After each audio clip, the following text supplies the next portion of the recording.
This video is sponsored by SBO Digital Marketing. உங்களுக்கு WhatsApp, Facebook, Instagram மட்டும் use பண்ண தெரிஞ்சால் போதும். நீங்கள் மந்த்லி தௌசண்ட்ஸில் ஏர்ன் பண்ணலாம். ஸோ உங்களுக்கு இதில் இன்ட்ரெஸ்ட் இருக்குன்னா டிஸ்கிரிப்ஷன் நம்பர் இருக்குது. ஸோ வாட்ஸ்அப் பண்ணுங்கள். ஸ்கிப் பண்ணாதீங்க. பெரிய தப்பு. தினம் 300 ரூபாய் சம்பாதிக்க அரிய வாய்ப்பு. இன்ஸ்டாகிராம், ஃபேஸ்புக் பயன்படுத்த தெரிந்தால் போதும். Content post and content publishing மூலமா தினம் 300 ரூபாய் சம்பாதிக்கலாம். இந்த வேலை செய்ய 5 நிமிடம் போதும். Work training support, group communication support, all language customer live chat support, முக்கியமா சொந்தமா ஒரு பிசினஸ் ஸ்டார்ட் பண்ற அளவுக்கு உங்களால கற்றுக்கொள்ளவும் முடியும், சம்பாதிக்கவும் முடியும். இந்த வேலை வாய்ப்பு வழங்குவது 5 வருடத்திற்கு மேல ரன் ஆகிட்டு இருக்க நம்ம தமிழ்நாட்டு company school of business organisation private limited. மேலும் விவரங்களுக்கு டிஸ்கிரிப்ஷன்ல கொடுத்திருக்க நம்பருக்கு வாட்ஸ்அப் பண்ணுங்க.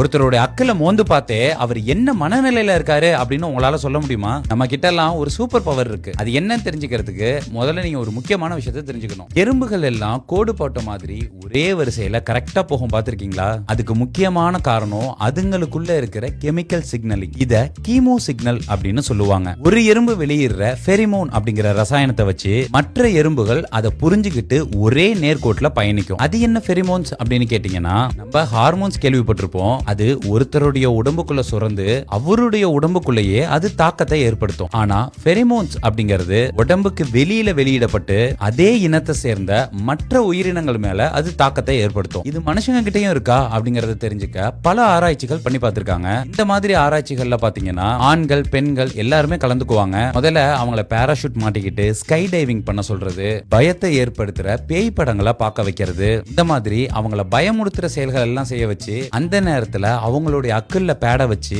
அங்க சுரக்கிற வியர்வையை சேகரிச்சு வச்சுப்பாங்க. அதே மாதிரி அவங்க மகிழ்ச்சியா இருக்கும் போதும் வியர்வையை சேகரிச்சுப்பாங்க. மகிழ்ச்சி, சோகம் ரெண்டும் இல்லாம நியூட்ரலா இருக்கும் போதும் அவங்க வியர்வையை சேகரிச்சு வச்சுப்பாங்க. இப்போ அதை மோந்து பாக்குறதுக்குன்னு வாலண்டியர்ஸ் இருப்பாங்க. அவங்க இதை மோந்து பார்க்கும் போது அந்த நேரத்துல அவங்களுடைய பிரெயினை ஆய்வாளர்கள் ஸ்கேன் பண்ணுவாங்க. அதோட முகபாவனைகள்லாம் எப்படி மாறுது அப்படிங்கறதையும் நோட் பண்ணுவாங்க. அப்போ அவங்க என்ன கண்டுபிடிச்சாங்க அப்படின்னா, அந்த வாலண்டியர்ஸ் ஸ்கை டைவிங் பண்ணும்போது பயமுறுத்துற படங்களை பார்க்கும்போது அந்த பயத்துல வந்தது பாத்தீங்களா, பயவேர்வை, அதை நுகரும் போது அவங்களுடைய மூளையில இருக்கிற அமிக்டாலா அப்படிங்கிற பகுதி தூண்டப்பட்டிருக்கு. இந்த பகுதியை தான் நம்ம மூளையோட பயமயம் அப்படின்னு சொல்லுவோம். இதுதான் நமக்கு வர ஆபத்து, அச்சுறுத்தல் எல்லாத்தையுமே உணர்ற பகுதி. அந்த வியர்வையில இருந்து வந்த கெமிக்கல் கரெக்டா மூளையோட இந்த பகுதியை தூண்டி இருக்கு. இதோட ஆய்வாளர்கள் அவங்களுடைய முக பாவனைகளுடைய மாற்றத்தையும் பதிவு பண்ணியிருக்காங்க. அதுவும் பயம் கலந்ததா மாறி இருந்திருக்கு. இந்த பயத்தை அவங்க சுயநினைவோட உணரல, சப்கான்சியஸாவே இது நடந்திருக்கு. இதுவே அவங்க சாதாரணமா உடற்பயிற்சி செய்யும் போது வந்த வியர்வையை முகர்ந்து பார்த்த போது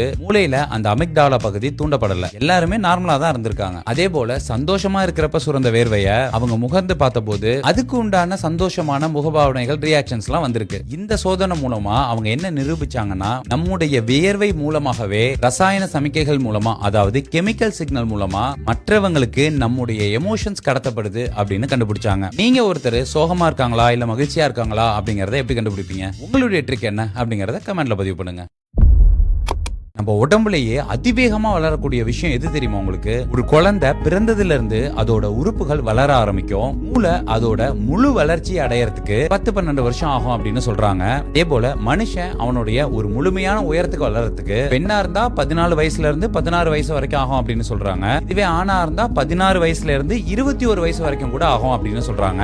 இதெல்லாம் வருஷ கணக்கு. நம்ம பார்க்க போறது மனுஷ உடம்புலயே அதிவேகமா வளரக்கூடிய ஒரு விஷயம். அது என்னன்னு கண்டுபிடிக்க நான் உங்களுக்கு 3 க்ளூ கொடுக்கிறேன். கண்டுபிடிக்க முடியுதான்னு ட்ரை பண்ணி பாருங்க. முதலாவது க்ளூ, பெரும்பான்மையான பெண்களுக்கு இது பெருசா வளர்ந்தாதான் பிடிக்கும், சின்னதா இருந்தா மன உளைச்சலுக்கு ஆளாவாங்க. இரண்டாவது க்ளூ, இந்தியாவில் இருக்கிற ஆண்களோ பெண்களோ இதுக்கு மாறி மாறி என்ன கலர் வேணாலும் அடிப்பாங்க. ஆனா வெள்ளை கலர் மட்டும் கண்டிப்பா அடிக்க மாட்டாங்க. ஆன்சர் இப்பவே தெரிஞ்சா கமெண்ட்ல ஆன்சரை சொல்லிட்டு தொடர்ந்து வீடியோ பாருங்க. மூணாவது க்ளூ, நிறைய பேரு இதை தவமிருந்து வளர்ப்பாங்க. ஆனா அதுவே ஒரு கஷ்டம்னு வரும்போது கடவுளுக்கு அதை காணிக்கையாவும் கொடுப்பாங்க. நேரம் கண்டுபிடிச்சிருப்பீங்கன்னு தெரியும். அது நம்மளுடைய தலைமுடி தாங்க. உடல்ல அதிவேகமா வளர்றது அப்படின்னு சொல்லும் போது முதல்ல நம்ம எலும்புக்குள்ள இருக்கிற எலும்பு மஜ்ஜையை தான் சொல்லுவாங்க. ஆனா அது நம்ம உடம்புக்குள்ள இருக்கு. அதோட வளர்ச்சியை நம்மளால பார்க்க முடியாது. அதனாலதான் அதை விட்டுட்டு அதுக்கு 2வது இடத்துல இருக்கிற தலைமுடிய சொல்றோம்.